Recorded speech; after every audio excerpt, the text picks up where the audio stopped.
அனைவருக்கும் வணக்கம். நம்ம டெய்லியும் ஹிந்து பேப்பர்ல முக்கியமான விஷயங்கள பார்க்குறோம். ஸோ இன்னைக்கு என்ன இருக்கு அப்படின்னு சொல்லி பார்த்தீங்கன்னா, ஃபர்ஸ்ட் எடுத்தோனே India joins US led tech alliance to build resilient supply chains அப்படின்னு சொல்லி குடுத்துருக்காங்க. ஸோ அதாவது என்ன சொல்ல வராங்க அப்படின்னா, அமெரிக்கா வந்து பாக்ஸ் சிலிக்கா அப்படின்னு சொல்லி ஒரு அமைப்ப போன டிசம்பர்ல உருவாக்கியிருப்பாங்க. ஓகேவா? Box silica. எதுக்காக அப்படின்னு சொல்லி பார்த்தீங்கன்னா, இந்த செமிகண்டக்டர் ரிலேட்டடான சப்ளை செயின ஸ்ட்ரெங்தன் பண்றதுக்காக இத கொண்டு வந்திருப்பாங்க. ஒய் அப்படின்னு சொல்லி பார்த்தீங்கன்னா, செமிகண்டக்டர்ஸ் எல்லாமே அதிகமா எங்கிருந்து வருது மேனுஃபேக்சர் ஆயி எங்கிருந்து அதிகமா எக்ஸ்போர்ட் ஆகுதுன்னா சைனா. சைனாலேருந்து தான் அதிகமா வருது.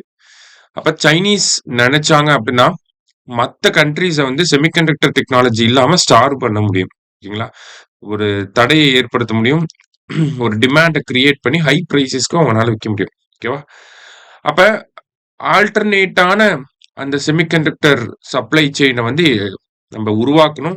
அது வந்து அந்த ஒரு சப்ளை செயின ஸ்ட்ராங்காவும் வச்சுக்கணும். ரெசிலியன்ட்டாவும் வச்சுக்கணும். ஸோ அதுக்காக தான் அமெரிக்கா தலைமையில என்ன பண்ணியிருப்பாங்க அப்படின்னா, பாக்ஸ் சிலிக்கா அப்படின்னு சொல்லி ஒரு அமைப்ப உருவாக்கியிருப்பாங்க. ஸோ இந்த அமைப்புல வந்து பார்த்தீங்கன்னா, ஆஸ்திரேலியா, பிரிட்டன், யுஏஇ, சிங்கப்பூர் இந்த மாரி முக்கியமான நாடுகள் எல்லாருமே வந்து பார்த்தீங்கன்னா, உறுப்பினர்களா இருக்காங்க. ஸோ இந்தியா ஜாயின் பண்ணுவாங்களா, மாட்டாங்களா அப்படின்னு சொல்லி ஒரு பெரிய கொஸ்டின் மார்க் வந்து இருந்துச்சு. ஸோ நேத்து வந்து பார்த்தீங்கன்னா, அஃபிஷியலா இந்தியா இந்த பாக்ஸ் சிலிக்கா அப்படிங்கிற இந்த இனிஷியேட்டிவ்ல ஜாயின் பண்ணியிருக்காங்க. ஆல்ரெடி பார்த்தீங்கன்னா, மினரல் செக்யூரிட்டி பார்ட்னர்ஷிப் அப்படின்னு சொல்லி அமெரிக்கா தலைமையில 2022ல ஒரு இதே மாரி இந்த மினரல்ஸோட சப்ளை செயின என்ஷூர் பண்றதுக்கான ஒரு அமைப்பு உருவாக்கியிருப்பாங்க அமெரிக்கா.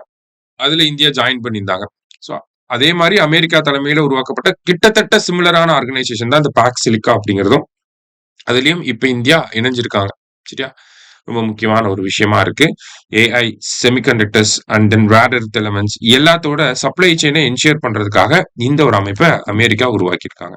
அடுத்ததா வந்து பார்த்தீங்கன்னா, நமக்கு சங்கல்ப் ஸ்கீமோட இம்ப்ளிமெண்டேஷன பத்தி பப்ளிக் அக்கவுண்ட்ஸ் கமிட்டி ஸ்டடி பண்ணியிருக்காங்க. ஸோ அதுல ஒரு சில கிரிட்டிசிசம்ஸ் அப்படிங்கிறது வந்திருக்கு. ஓகேவா? ஸோ பப்ளிக் அக்கவுண்ட்ஸ் கமிட்டி எப்பயுமே பார்த்தீங்கன்னா, போஸ்ட் மார்டம் எக்ஸாமினேஷன் தான் பண்ணுவாங்க. ஓகேவா? அதாவது போஸ்ட் மார்டம் எக்ஸாமினேஷன் அப்படின்னா, இப்போ ஒரு திட்டம் இருக்கு. அந்த திட்டத்துக்கான செலவுக்கான நிதிய பட்ஜெட்ல ஒதுக்கிருவாங்க. அந்த திட்டத்துக்கான செலவுகள் அந்த அந்த இது பண்ணிருவாங்க. செலவுகளும் பண்ணிருவாங்க. அந்த செலவுகள் கரெக்ட்டா பண்ணியிருக்காங்களா? அப்படிங்கிறத அந்த காசு செலவு பண்ணதுக்கு அப்புறமா எடுத்து செக் பண்றது தான் பப்ளிக் அக்கவுண்ட்ஸ் கமிட்டி. அதுதான் போஸ்ட் மார்டம் எக்ஸாமினேஷன். ஓகேவா? நான் செலவு பண்ணிருவேன். நான் கரெக்ட்டா தான் செலவு பண்ணியிருக்கேனாங்கிறத பார்க்கிறது பிஏசி. ஓகேவா? ஸோ அந்த மாரி சங்கல்ப் ஸ்கீம் எடுத்து ஸ்டடி பண்ணியிருக்காங்க. நம்ம ஆளுங்க மாட்டிக்கிட்டாங்க. ஓகேவா? என்ன ஆயிருச்சு அப்படின்னு சொல்லி பார்ப்போம். ஃபர்ஸ்ட் சங்கல்ப் ஸ்கீம் ஜனவரி 19, 2018ல கொண்டு வந்திருப்பாங்க. இனிஷியலா பார்த்தீங்கன்னா, 2023 வரைக்கும் இந்த ஸ்கீம் இருக்கும் அப்படிங்கிறத சொல்லியிருந்தாங்க. ஒரு 5 இயர்ஸ்க்கு. அதுக்கப்புறமா 2024 வரைக்கும் எக்ஸ்டெண்ட் பண்ணியிருந்தாங்க. ஸோ இந்த ஸ்கீம் வந்து பார்த்தீங்கன்னா, வேர்ல்ட் பேங்க் அசஸ் பண்ண ஒரு ஸ்கீம். வேர்ல்ட் பேங்க்கும் இதுல ஃபண்டிங் குடுப்பாங்க. சரியா? சங்கல்ப் அப்படின்னா என்ன அப்படின்னு சொல்லி பார்த்தீங்கன்னா, skill acquisition and knowledge awareness for livelihood promotion அப்படிங்கிறது தான் சங்கல்போட ஃபுல் ஃபார்ம். சரியா? Skill acquisition and knowledge awareness for livelihood promotion அப்படின்னு சொல்றாங்க. சங்கல்ப் அப்படிங்கிற ஸ்கீம் எதுக்காக அப்படின்னா ஸ்கில் டெவலப்மெண்ட்காக. இல்ல முக்கியமா வல்னரபிள் பீப்புள், விமன் இவங்களோட ஸ்கில் டெவலப்மெண்ட்ட அதிகமா ஃபோக்கஸ் பண்ணி இருந்திருப்பாங்க. சரியா? ஸோ இந்த சங்கல்ப் ஸ்கீம்க்கு வந்து பார்த்தீங்கன்னா, வேர்ல்ட் பேங்கோட சப்போர்ட் பண்ணி பண்றாங்க. 2018ல ஸ்டார்ட் பண்ணியிருக்காங்க. ஸ்கில் டெவலப்மெண்ட்காக இருக்கக்கூடிய ஸ்கீம். என்ன பண்ணியிருக்காங்க அப்படின்னு சொல்லி பார்த்தீங்கன்னா, ஃபண்ட் யுட்டிலைசேஷன் அப்படிங்கிறது சரிவர இல்ல. சரியா? இப்ப எக்ஸாம்பிள்க்கு வந்து பார்த்தீங்கன்னா, வேர்ல்ட் பேங்க் வந்து கிட்டத்தட்ட பார்த்தீங்கன்னா, 1600 crore கிட்ட குடுத்திருந்தாலுமே, அதுல மினிஸ்ட்ரி எவ்வளவு தான் யுட்டிலைஸ் பண்ணியிருக்காங்கன்னா, 850 crore தான் யுட்டிலைஸ் பண்ணியிருக்காங்க. அரவுண்ட் 800 crores யுட்டிலைஸ் பண்ணாமயே விட்டுட்டாங்க. ஸோ அதுதான் இந்த ஸ்கீமோட ஒரு முக்கியமான இதா இருக்கு. ஓகேவா? அதாவது ஸ்லோ இம்ப்ளிமெண்டேஷனா இருக்கு. ரொம்ப லாக்லஷர் இம்ப்ளிமெண்டேஷனா இருக்கு அப்படிங்கிறத கண்டுபிடிச்சிருக்காங்க.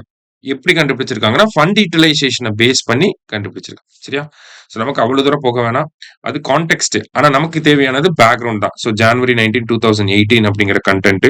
அதுக்கப்புறமா வந்து பார்த்தீங்கன்னா, நமக்கு வந்து அந்த full form skill acquisition and knowledge awareness for livelihood and promotion அப்படிங்கிறது. அதுக்கப்புறமா ஸ்கில் டெவலப்மெண்ட்காக இருக்கக்கூடிய ஸ்கீம் அப்படின்றத தெரிஞ்சுக்கிட்டா போதும். சரியா? ஸோ இன்னைக்கு முக்கியமான செய்திகள பார்த்திருக்கோம். நன்றி.